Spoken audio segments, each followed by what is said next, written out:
Welcome to the Gamescape, everybody. My name's Jarek, and today we're back in Marvel's Midnight Suns. This is our season wrap-up for Season 1. I just wanted to take a few minutes and kind of go back over the game here a little bit and talk about some of the things that I liked, some of the things I wasn't as thrilled about, and just kind of take another look, you know, one more time around the Abbey maybe. And so I'm going to just kind of be chatting a little bit here. I'm going to be just kind of running around a little bit while I'm doing that. I know there's one bridge that I have not discovered yet, and so I'm going to just kind of run out and figure that out too while we're going here. But I just want to, like I said, talk about some of the things that I liked and so on. So first thing that I really liked about this game was the characters. They are really well written, really well voice acted. For the most part, they are pretty unique, good stories, and just fun characters all around. I think there's a few exceptions. Robbie got to be a little much, especially with the angstiness that he was kind of a bit of a drama queen, to be honest with you, throughout most of the playthrough. More rings nearby. And so it's what it is, but for the most part, you know, really well done. I really enjoyed them. The stories are good.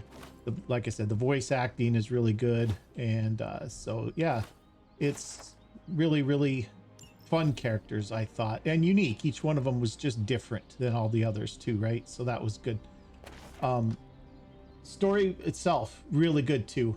Progressed through the 3 acts, and I enjoyed how each goal that we accomplished just kind of made things worse. That tends to happen. That's a story writing mechanism that is used quite a bit, right? So the first act, the hero kind of gets into what the problem is, let's say, and so they're trying to solve the problem, and by the end of that, you know, it's the problem just gets worse by what they're doing to try and solve it.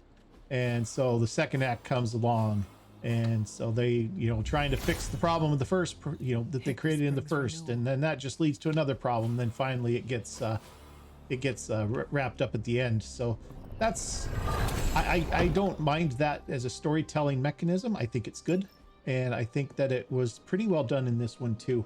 The villains in this were good as well. There were a good variety of them, from the mooks all the way up to the super villains, and it was really well done there. Each one was kind of different. Each one had different abilities, especially the super villains, and you know, with having to take them out twice each and all that. So pretty good stuff. I did enjoy that part of it as well. This exploration stuff around the Abbey that we're doing right now, I really liked it too. Kind of learning the story of Hiram Shah and how the Abbey came to be here where it is in Salem from Transia, and you know, how Lilith came to be what she became, right? And why. And it turned out, you know, it's like she became this evil creature as an act of love to try and save Hunter, her daughter, or son, depending on how you're playing. And so and you kind of see that redeemed too. We saw at the very end in the final battle there, she at the very end was redeemed and had basically done everything she was doing, although her methods were not what you would consider good. She ended up trying to do it all to basically get rid of Chthon and free herself from him, after she turned to his power to save Hunter. And so I liked the story, and I liked the exploration and the story, you know, learning what happened on each one of these different areas. I liked the challenges of the 4 different gods to get to where you could open up all of the areas that you needed to open, and so on. So yeah, I think those were all really good things. And overall, this is one of my more favorite games that I've played in quite a long time, to be honest with you. There were a few things that happened that I thought could have probably been better. I really grew to like the card mechanics for combat. I enjoyed all of the different abilities and the upgrades and the star abilities, and being able to, you know, put different things on the cards and put them together to make them stronger and stuff like that. I thought that was good. I also liked how each hero had kind of their own shtick, right? So like Tony, Iron Man, had his ability to redraw his cards to power them up and stuff like that. Peter kind of focused more on environmental attacks a lot. You know, Carol had her binary mode. Nico had her portals, etc. So each hero had a really kind of a cool, unique set of things that they did that none of the other heroes necessarily could do. And so that was good too, I thought. But that said, what I didn't like about the card mechanics is that the card mechanics themselves discourage teamwork, right? Because you only get 5 or 6 cards per hand at the beginning of each turn. And if you've got 3 heroes active for that, then it dilutes the cards that the heroes are going to be able to get while they're in the fight. And that really turns out to not work well for you if you have a hero that needs more than one of their own cards. So Carol, for instance, has a really hard time getting into binary mode if there's 3 heroes a lot of the times, because she just can't draw the cards she needs to do it. Not in a reasonable amount of time anyway. And or Ileana, for instance, you know, she kind of depends a little bit on her portals. And so if, you know, she's not getting her portal cards, you know, it's not necessarily the end of the world, but once she gets kind of her better cards where her portals start actually doing damage for getting enemies knocked back through them, then she wants to get those things up as often as she can, and she can't, because you're getting cards for the other 2 teammates too, Hunter and, or, you know, whoever the other 2 are. And so having more than one team member makes the cards more difficult, not less. Not it's worse if you have 3 team members, not better. Because their abilities are, like I said, they're diluted, and that's diluted, not diluted like crazy. But they get diluted, and it's just hard to do what they think.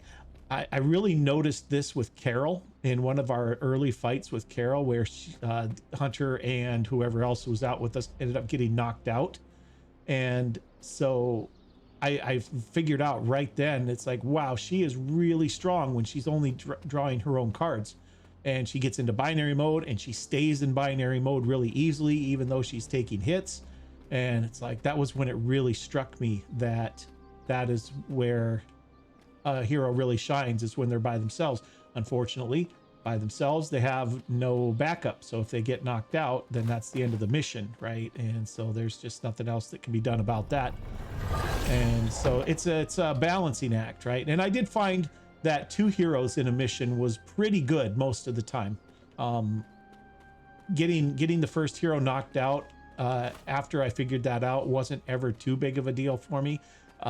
And I figured out reasonably early on, it was probably into the end of Act 1 or beginning of Act 2, that you don't necessarily have to revive the first hero knocked out, especially if it's in a 2-part mission that is going to have to go into that second part, right? And you want to just save your revives for when that's gonna, you know, when that's going to be needed in the second half of the mission. So, you know, hero gets knocked down the first part, just let him stay down, right? And it'll be okay. And so anyway, that's it with the cards. If there was something like you got more cards depending on how many heroes were still standing up, I think that would be a slight improvement.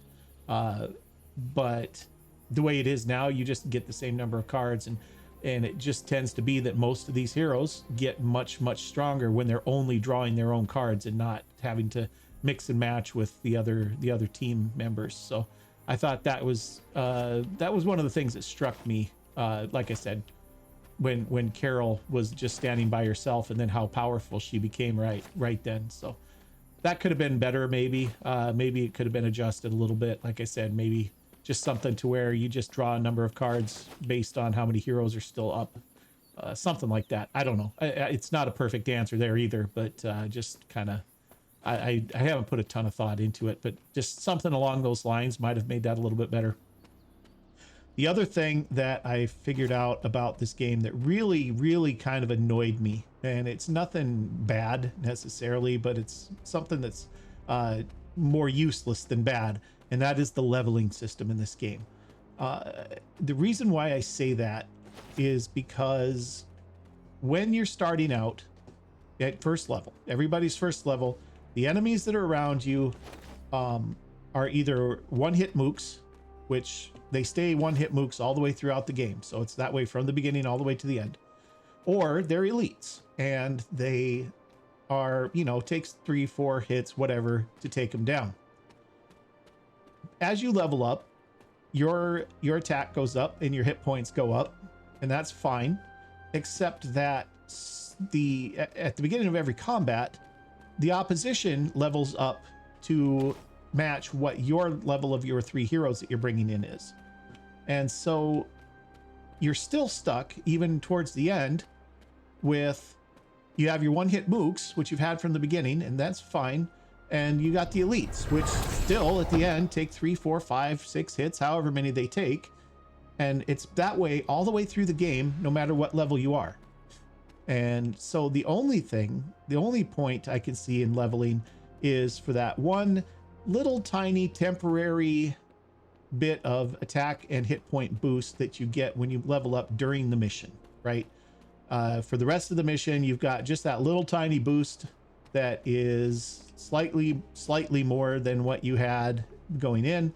And if you're, I guess, in a situation where we found ourselves a couple of times where all of your abilities are just coming up like 1 or 2 or 3 or 10 hit points short of doing what they need to do, then that one little tiny boost might make a difference. But then at the end of that fight, or at the start of the next fight, let's say, that ability, all of the bad guys are going to level up accordingly. And so that boost that you just got is once again pointless, because now all the bad guys have adjusted to that same level.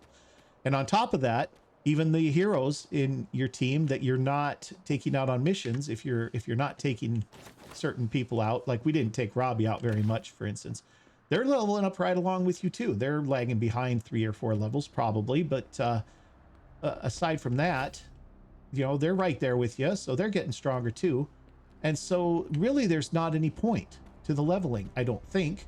It doesn't seem like there is anyway, because you could, honestly, I think, and this is just my opinion, maybe I'm seeing it wrong, but I think you could take the leveling mechanic completely out of this game, and I don't think it would make a significant difference to the game. I really don't. And so if that's the case, then why have it at all? And so, I don't know. I think you could take the leveling mechanic out of this. I think leveling up the cards and getting better cards as you go along is leveling enough for this game. So anyway, that was something I noticed. It was just mostly annoying to me. It's sort of that, sort of like slot machine ding ding ding ding thing, where you get the little dopamine hit or whatever for the level up, and then that's, you know, I guess it keeps you going or something. I don't know, but like I said, it seemed like it was pointless to me, and it could have been without it. But again, it was more of an annoyance than anything else. It wasn't a problem per se, just didn't need to be there. And so it was a whole bunch of nothing. It really got to be recognizable when Ileana's threat room became available, and you could send, you know, the different heroes in to get their levels up. And it's like, you know, I don't really need to do this because it's not doing any good, because yeah, I get their levels up, but then the bad guys just level up to compensate, and we're right back where we started again, and I've just wasted time. So anyway, I think that's those are the biggest complaints that I have. Like I said, I really, really, really enjoyed this game, guys. It's been a lot of fun, and I love the characters. I love Hunter. I love all of the other characters too. Wanda, Nico, Ileana, you know, all the Avengers, etc. You know, like I said, Robbie's a little bit of a drama queen. I could have done without some of that, but aside from that, everything is pretty good. So I think that's about it, guys. I don't have too much more to say, and I don't want this to drag on forever. But I did want to say a big, big, big thank you to you guys who have been hanging out with me through this whole playthrough. We did 63 episodes, 64 if you count this one as an episode. I don't know if you do or not. So 63 episodes, and we could have done more side missions. If you're playing by yourself in your own game, I would recommend you do more side missions and get your friendship up with everybody to level 5 with everybody if you can. Hulk doesn't level up friendship, so you don't need to worry about that, but the rest of the team you can. And so that might be something that you might want to do. I don't know if we got all of everybody's cards or not, but we got most of them if we didn't get them all. And so they're pretty good. I don't know yet. You could maybe let me know in the comments if you'd be interested. I might do just short videos on each hero. Talk a little bit about their cards, their strengths, their weaknesses, etc. I don't know if there's a lot of interest in that or not. So drop me a comment if you think it would be good, and maybe I'll look at doing that. But anyway, I think that's going to do it for this, guys. Like I said, I wanted to just, like I said, give you guys a great big thank you for hanging out with me. You guys are awesome. And I really, really hope you've enjoyed this as much as I have. It's been a lot of fun. And I don't know if we'll come back to it or not, but we might in the future. If not, we'll find something else to do that'll be fun too. And I will see you guys in whatever the next episode is that I end up doing. So once again, thanks a ton for all of your support, and I will see you guys next time. Thanks for watching.